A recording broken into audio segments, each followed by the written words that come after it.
Hello, hello, hello.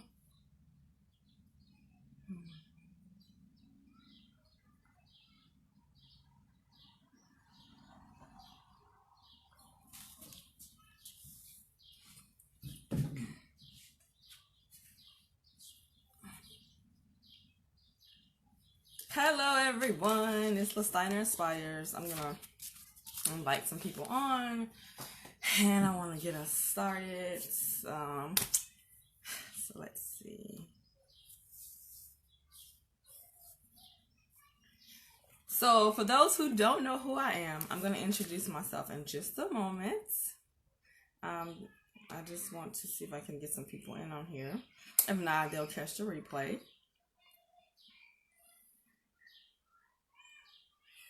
All right, guys. So it's Friday, June 5th. Hello, everyone. Happy Friday. Thank you for tuning in. Whether you catch it live or you catch the replay, I thank you so much. Make sure you share, because sharing is caring. And so, without further ado, let me introduce myself. My name is Listiner Inspires. I am an award-winning author. I am an international speaker. I am a healing and recovery accountability expert as well as coach. And I'm the founder and creator of Healing is a Journey, which is a quarterly series of conferences that are designed to help those who have gone through trauma and abuse learn how to live their best healed life by providing tools, resources, support, and solutions. And so today I want to have a discussion about trauma-based responses. And the reason being, in light of everything that has been happening in our world, there's been triggers. And so all those who are tuning in, thank you so much. I appreciate you. And so the reason I wanted to discuss is because I know, me personally, between COVID-19, social distancing, injustice, my own personal diagnosis of breast cancer, it's been a lot happening all at once for me. And emotionally, I just felt like just shutting down and just like I'm done with it. And the tipping point for me was really what was happening in the world, in the Black community, as far as the what we're experiencing on a regular basis, and the cries for help, and just everything that came from it. And as a Black American, as a mother of 3 African American sons, I felt a trigger of fear. Anxiety rose up in me, where I was just like, oh my goodness, and I wanted to share, first of all, what trauma is. I wanted to share the definition of trauma, so we can actually get into this discussion of what is trauma-based responses. So trauma, the definition, is a deeply distressing or disturbing experience, right? And so when we think, a lot of times we think of trauma, sometimes we think of physical, like you being abused, physically being abused. But as we know, abuse and trauma can be in many forms. It can be in the form of physical, spiritual, emotional, and mental. And the trauma that the trauma triggers that I was experiencing were manifested in anxiety and fear, with the different things that were happening, from isolation to the COVID-19 pandemic scare that was being put out there, to what was happening in the continuous injustice that was being experienced. And I just was like, okay, this is a lot to take in. And I had to step back from social media and TV and the news to really process what I was feeling. But did people express, or people respond to trauma, is different, right? It's very different based on where you're at in life, what you've experienced, and how you've been able to deal with past experiences. The key is, a lot of times we can't always control what's been done to us, right? We can't always control certain situations. Like if you're born into an abusive situation, you can't control it if you're Black and people tend to judge you, or you're a minority and people assume. You cannot control another person's perspective of you, or another person's view, or sometimes not even their actions, right? But one thing that we can control is the narrative of how we respond to it. And oftentimes our response is based on that instant emotion that we feel, which is usually hurt, anger, fear, anxiety. And from that comes, I need to retaliate. I need to do something back. I need justice to be done right now. And so one of the things that I was noticing is that there's different ways that people respond. Some people were like, thinking of ways they could be proactive in their communities, or some people were like, I'm just going to go out there and protest. There are so many different ways of responding. And I think that we have to understand that when individuals are hurt, and collectively as a community, you have a collective group of individuals are hurt at once, you are going to see the different levels of responses. Whether they're right or wrong, that is not for me to speak on. I'm speaking on the fact that we have to understand the place where people come from when they're hurt. We have to understand that trauma affects all of us, whether it's directly or it's a residual side effect of what happened. It affects all of us, right? For instance, if you are someone that have been abused and you grow up, maybe you're not a person that has taken on the abusive behavior, but now you are overly cautious. Maybe you don't trust people, and so how you respond to people is from a place of, who are you, what are you trying to do to me? That affects people around you. Trauma is not just that person who's experiencing it problem. It's everyone's problem. It's everyone's problem because it affects everyone around them. And there are different signs of how trauma affects us. Some people go into shock, they're in denial, disbelief. Others they're confused, difficulty concentrating, anger, guilt, shame, anxiety, fear, self-blaming, sometimes self-harm, feeling withdrawn, feelings of sad and hopelessness. And some people just disconnect completely. Like, I don't want to deal with this. I'm disconnecting. It's not happening. It's not real. The two sides of trauma that I really want to address right now is anxiety and fear. Those are something that most people who have gone through childhood trauma and abuse experience on an everyday basis. For me, myself, experiencing that and then seeing what's been happening in this short period of 5 months of this year, 6 months, has really increased my anxiety and fear to the point where I was like, I need to find a healthy balance. I need to get to a good place where my anxiety and fear is not controlling my day-to-day living, and it's not causing me to do things that is based from how I feel. And so I started to really think on how I felt when everything was happening, and imagining people, the youth and individuals that were doing whatever they were doing, expressing how they felt. There's ways that we can express ourselves, but who are we to, hey, Miss Jasmine Hill, thank you for tuning in. There's ways that every individual express themselves, right? For instance, say you have 2 children. One of them falls, both of them fall and scrape their knee. One gets up, dust off, keep going, like, okay, whatever. Other sits there and cry. Who are we to yell at them and tell them, don't cry?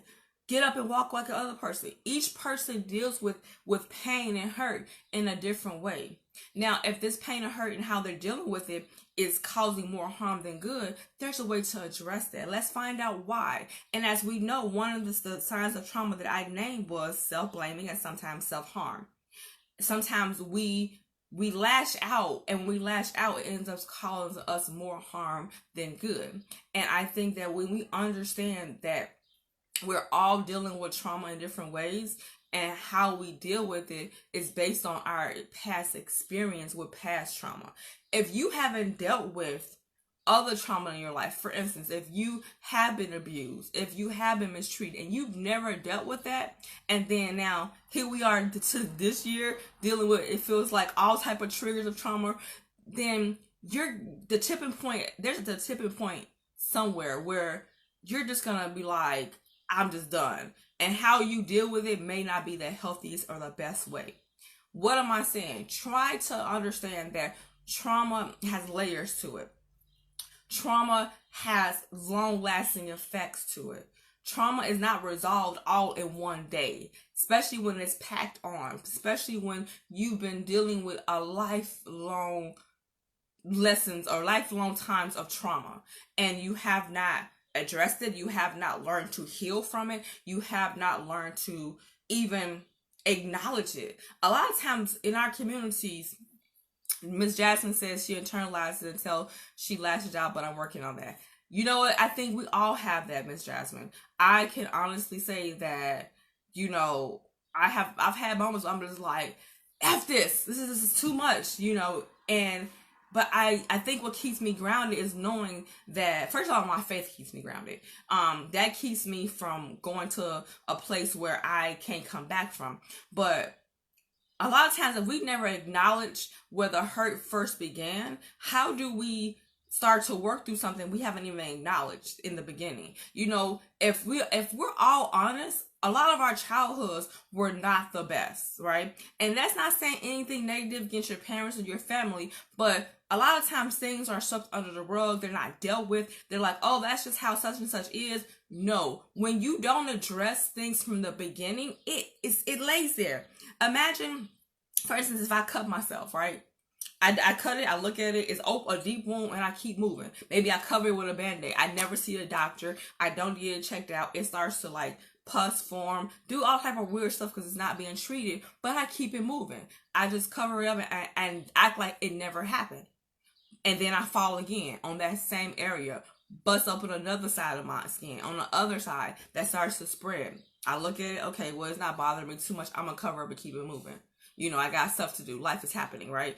Then I fall again, or something else happens. That is what trauma, that is what packed on trauma looks like when you haven't dealt with the very first thing that happened to you. It starts to build up. It starts to be layered. So now you have layers and layers of trauma and hurt that you haven't dealt with. So now your arm is swollen because it's about to burst because it's infected. And here you go, somebody bumps into you by accident. Your arm explodes. Now you're mad at that person because you think that they caused your arm to explode and all this pus came out. But in reality, you never addressed the very beginning where that hurt first came from. And that's what trauma looks like when it's layered on, and then the responses that come from it when some incident happens, explosion, right? We've all been there. No one is exempt from that. A lot of times we don't want to address and acknowledge what has hurt us from the beginning, because guess what? That shit hurts. Yeah, I said it. It hurts to address what was the beginning of everything. It hurts to acknowledge that you were abused, you were not loved, you were mistreated, you was mishandled, right? It hurts to address that. So you don't deal with it. You feel like, okay, I'm an adult, I'm grown, I haven't, it's not affecting me, but it is.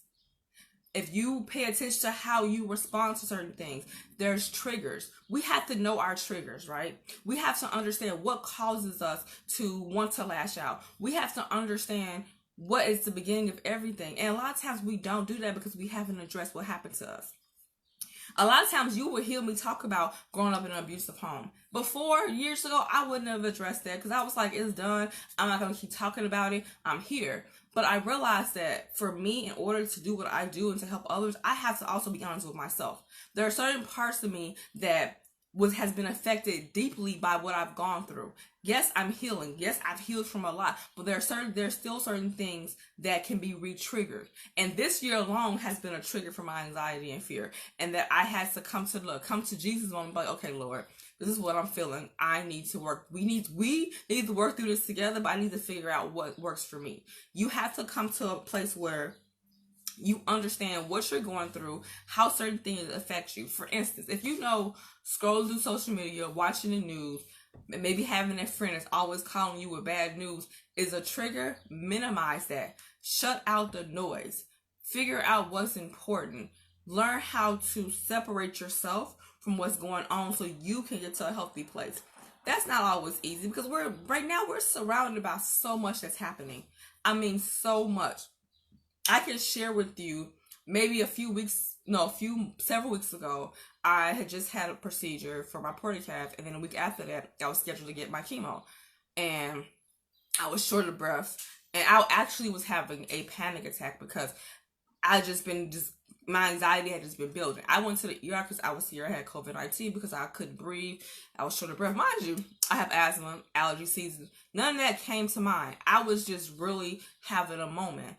And I went to the doctor. Thank God everything was normal. But I realized that my anxiety, my stress, the fear I was having was manifesting physically, which is not good for my health. So I had to really sit down and think like, Listiner, what are you doing? You need to be on this healing journey. You cannot allow certain triggers to cause you to feel a certain way. But in that moment, it was very real. And in the moments when we have certain triggers that cause our anxiety and our trauma to just We don't think logically like, well, let me think this through before I take the next step. We want this feeling to be done. We want justice. We want to be recognized for what we're going through, and we want it to be resolved. Period. That's how we feel. And that is what trauma-based responses look like. And so some of the, I won't say solutions, but some of the things that we can do in our own personal lives to help us through when we are faced with many different layers of things that are starting to come at us at once is, first of all, address the reason behind the trauma. Address that. Sit back and think like, am I mad at this situation, or is it a deeper thing that I've been going through, and this situation just took me over the edge? Acknowledge that. And you don't have to call anybody for that. Sit with yourself and God and acknowledge, like, why am I really bothered by this? What is really going on, right? Think about that. Think about the beginning of it. Address the cause of the trauma. That's the first thing. Second thing is get help and support. If you hear me, you know I say I am a big advocate for therapy.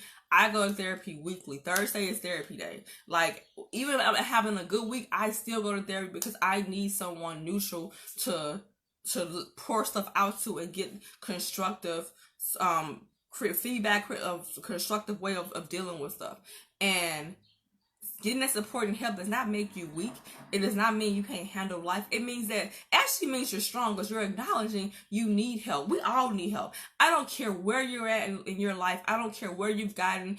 We all need help. That's why God created people, to help each other. And that's why God created people who have degrees and specialize in certain things that we don't, to give us the help that we need in the area that we need it. Catch that, okay? Period. Amen. Third, give yourself time to process it all. Sometimes we see something happen, we want to deal with it then and keep it moving. But some things need time to process, to allow yourself to really evaluate, how do I deal with this situation? How do I address it? How did it make me feel? We live in a world where everything is microwave, where something happens, okay, boom, we talk about it, it's done. Or boom, okay, we act on it right away, it's done. But some things you need time to process. You need time to really address it. You need time to figure out why is this affecting me this way, and how can I learn from this, grow from this, and what do I need to do for myself in order to be able to move forward and be great in the world. Time to process. Don't rush that. Don't rush the process. Is necessary. Number 4. I almost threw up 3 fingers. Number 4, right? Number 4 is self-care. I've been on this self-care journey since I've gotten my diagnosis. The reason why is self-care is so important. How can you properly do anything else if you're not taking care of yourself, right? And self-care looks different for everyone, but sometimes self-care might be just turning off the noise. It could be turning off the TV, the radio, and the phone, and just relaxing, reading a book, slowly sipping some wine. I don't know, but finding something that allows you to get poured into, to allows you to rest and be still. Self-care is important. Last but not least, find an effective way to be the change. We all have a responsibility to be impactful, whether it's in our homes, whether it's in our communities, whether it's in our business and our jobs. God created all of us for a purpose. And that purpose is not just to wake up and breathe and live and go back to sleep. We all have the capability and the possibility of making impact. Not everyone is called to be on the front lines and all that. There are people behind the scenes that are doing great work. Don't underestimate what value you bring to whatever it is. If something bothers you so much that it causes you stress, find out why it bothers you and find out how you can be the solution to that problem. It could be a matter of looking in your own home and seeing how you can further talk to your children about certain things. Maybe, in your family, maybe starting a business that will help others. Find a way to be the solution to the problem that you see. And if we all collectively do that, that's how change is impacted. That's how change is put into effect. It's not going to happen overnight. Certain things that have been going on in the world have been happening since the beginning of time. But slowly but surely, people have taken a chance to try to be the change within their lives, their communities, within yourself. Look in yourself and say, well, how can I change, or how can I shift my perspective and what I do in my own life to further bring somebody else to a different level. Because if you think about it, we are all created to impact and affect other people, no matter what we do. No one person is greater than the next, and no one person is less than the next. I said it. No one person is greater than the next, and no one person is less than the next. God looks at all of us as wonderful creations that he created for a purpose, to do purposeful things. So find out what that is in your own life. Find out how you can affect change, whether, like I said, in your family, your personal inner self, your business, your job, your community. There are ways to do that. And make each day purposeful. Because at the end of the day, trauma will happen. It's unfortunate, but people hurt people. We hear that phrase so often and we say it, but when you think about it, when someone hurts someone else, that's not coming from a place of love. That's coming from a place of fear. That's coming from a place of being hurt, of being unaware, of just not caring. And so that when you hurt someone else, you're creating a ripple effect of hurt. And so be the change in learning how to effectively respond to trauma yourself. If things bother you, learn why. I'm going to go over these steps again. The first thing is address the cause of the trauma. Why does it affect you so much? Is it something deeply rooted, more than just what happened in that moment? Secondly, get help and support. Therapy, counseling, it works. Coaching, it works. Third, give yourself time to process it. Allow yourself time to process. Don't try to deal with it and address it, boom, and keep it moving. Process it. Allow yourself to process it. Self-care. Self-care is so important because it helps you to restore yourself so you can be better able and equipped to deal with life, because life is going to happen. And last but not least, know that you have the potential and the possibility to affect change, whether it's in your life, whether it's in your family's life, whether it's in your community. Remember, you matter. And if you need more resources, tools, support, if you want to hear from amazing people that have gone through certain things and have learned how to shift their fear and anxiety with faith and learn how to face certain things in life without letting it take them down, attend the conference. I have a conference, Healing is a Journey. June 20th is a Saturday. It's a webinar. You can watch it from the comfort of your home, your phone, your laptop, your tablet, in your bed. You can be in the bathroom. It don't matter, wherever you're comfortable at. And the topic is overcoming fear with faith and getting the tools to understand that where that place of fear came from, how to start to face it, how to overcome it, and how to live a great life. We're in a time where everyone is fearful. Anxiety is at an all-time high. I can attest to that.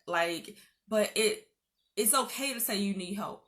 And it's okay to be surrounded by others who either are going through or have gone through and are willing to pull you along. We are here to help you. Support and solutions sometimes comes in the form of community.